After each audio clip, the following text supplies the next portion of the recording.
비싸긴 해도 투프론 행사할 때 쟁여두면 든든한 아이스크림이죠. 정가로 사서 먹으면 뭔가 어른이 된 기분이기도 하고 이런 말도 있더라고요. 썸 타는 사람과 술 한잔 하고 난 뒤엔 상대방이 그냥 아이스크림을 사주면 인류애고 이 브랜드 아이스크림을 사주면 관심이다. 눈치채신 분들 계시겠지만 오늘 이야기할 브랜드는 하겐다즈입니다. 조금 거창할지는 몰라도 1981년 뉴욕타임즈는 하겐다즈를 이렇게 소개합니다. 아이스크림계의 롤스로이스. 1998년 출간된 더 푸드 인더스트리 워즈에서는 하겐다즈를 혁명가, 디 이노베이터라고 소개했고요. 고급 호텔, 비행기 퍼스트 클래스, 파인 다이닝 레스토랑, 후식 등에 빠지지 않고 등장하죠. 그냥 아이스크림이 아니라 하겐다즈를 주는 이유는 우리 기업은 프리미엄을 제공합니다. 이런 이야기를 하고 싶어서일 겁니다. 하겐다즈는 어떻게 이런 대우를 받는 아이스크림이 됐을까요? 또 왜 이렇게 비싼 걸까요? 하겐다즈를 창립한 매투스 부부는 위기 순간마다 굉장히 독특한 결정을 합니다. 그리고 이 선택이 지금 하겐다즈의 정체성을 만들었죠. 저는 김밥이고요. 제가 오늘 떠먹여드릴 이야기, 60년 넘게 고집스러운 방식으로 아이스크림을 만들어 장인의 아이스크림이라 평가받는 브랜드 하겐다즈 유혹입니다.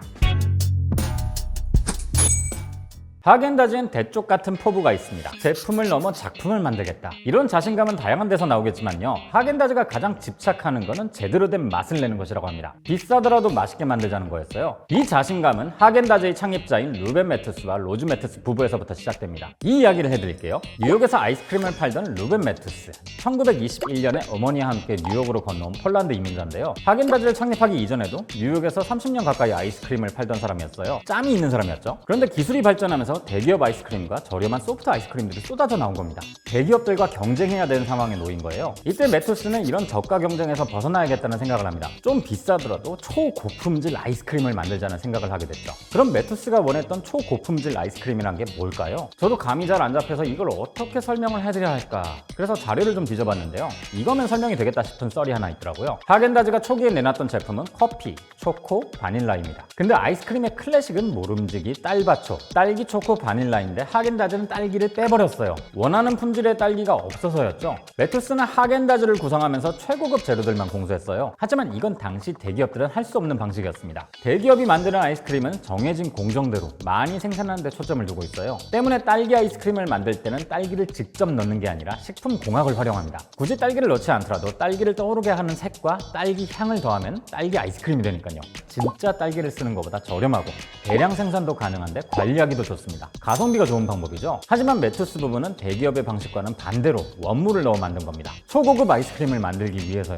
하겐다즈의 딸기 아이스크림 이야기를 마무리 짓자면요. 하겐다즈 정식 오픈 이후에도 계속해서 딸기를 찾아다녔다고 합니다. 이후 6년이나 흘러서야 매투스가 원하던 딸기를 발견했죠. 뉴욕 반대편에 있는 오리건주에서요.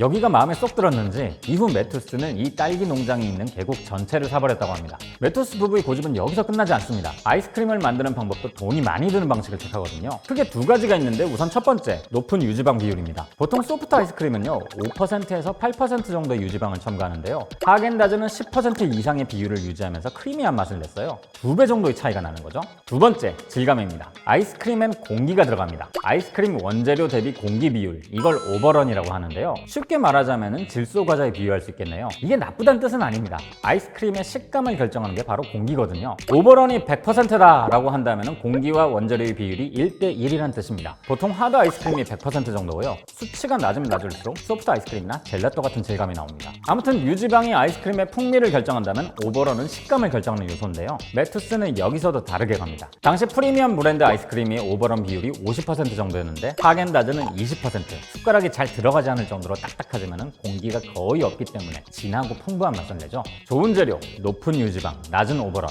하겐다즈가 이렇게 탄생합니다. 통상 유지방 10%, 오버런이 50% 이하면 프리미엄 아이스크림으로 평가하는데요. 하겐다즈는 유지방 10% 이상, 오버런 20%였으니 슈퍼 프리미엄 아이스크림의 영역을 열었다는 평가를 받았었죠. 이제 제품은 준비가 됐습니다. 이름도 이에 걸맞은 고급진 이름이 필요하겠죠? 뭐라고 짓지? 이때 부부는 미국스러운 이름보다 뭔가 유럽스러운 이름을 지어야 한다고 생각했어요. 아이스크림은 유럽에서 건너온 디저트였고 유럽은 고풍스럽고 우아한 이미지가 있었거든요. 셔벗보다는 소르베가 더 고급진 느낌이 있는 것처럼요. 이때 나온 이름이 바로 하겐다즈입니다. 왠지 유서 깊은 곳에서 오랫동안 핸드메이드를 고집해왔을 것 같은 그런 느낌인데요. 이 하겐다즈란 이름엔 뜻이 없습니다. 그냥 덴마크풍 어감으로 만든 단어예요. 낙농업과 유제품으로 유명한 덴마크의 이미지를 가져와야겠다 이렇게 생각하고 덴마크의 어감만 가져온 가져온 거죠. 사실 이 umlaut도 덴마크어에서는 쓰지 않지만은 그냥 유럽 느낌을 최대한 살리려고 넣었다고 해요. 1961년 드디어 하겐다즈가 세상에 나옵니다. 가격은 다른 아이스크림보다 2배나 비쌌지만은 뉴욕 사람들은 이 하겐다즈를 정말 엄청나게 좋아했다고 해요. 뉴욕을 대표하는 아이스크림으로 떠오르게 됐죠. 마침 당시 미국은 경제가 폭발적으로 성장하면서 사람들이 돈을 꽤 벌 때였고 80년대 미국인들은 소소한 사치를 즐겼거든요. 하겐다즈가 아이스크림 사이에서 비싼 건 맞지만요. 사실 그렇게 큰 돈을 들이지 않고도 스스로 대접하는 느낌을 줬죠. 비싼 차, 비싼 옷을 살 여유까지는 없어도 비싼 아이스크림 정도는 사 먹을 수 있으니까요. 일 끝나고 집 소파에 앉아서 위스키 한 잔, 하겐다즈 한 컵. 상상이 가시죠? 이후 수많은 경쟁자가 등장했지만은 하겐다즈는 오랫동안 슈퍼 프리미엄 아이스크림 업계 1위를 지킵니다.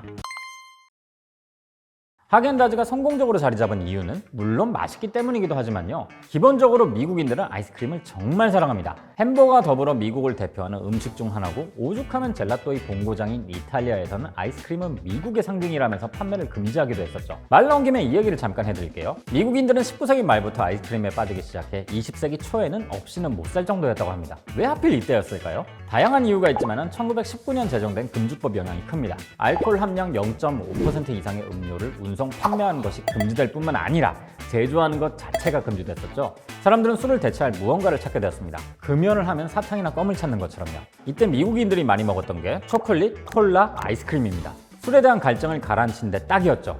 망할 위기에 처한 맥주 회사들이 아이스크림 사업을 시작하기도 했고요. 또 냉장고와 냉장 운송 차량이 보급되면서 미국 구석구석 아이스크림이 퍼지게 됩니다. 2차 세계대전이 끝난 뒤에 전쟁에 나갔던 미군들이 고향으로 돌아오면서 더 큰 인기를 끌었어요. 당시 미군에서는 아이스크림을 주요 보급품으로 지급했었거든요. 연간 100만 달러씩 투입하면서 냉동고를 가진 아이스크림 바지선을 몇 대씩 만들기도 했었죠. 이때 아이스크림을 맛본 군인들이 미국으로 돌아와서도 그 맛을 못 잊고 찾았던 겁니다. 이렇게 아이스크림이란 디저트는 이미 미국에서 아주 긴 시간 동안 사랑받았던 아이템인 거예요. 앞서 말씀드린 것처럼 하겐다즈가 창립된 이후로 미국인들의 소비 습관이 변하면서 더 많이 찾게 됐고요. 돈슐랭에서 자주 말씀드리지만 타이밍이 정말 중요합니다.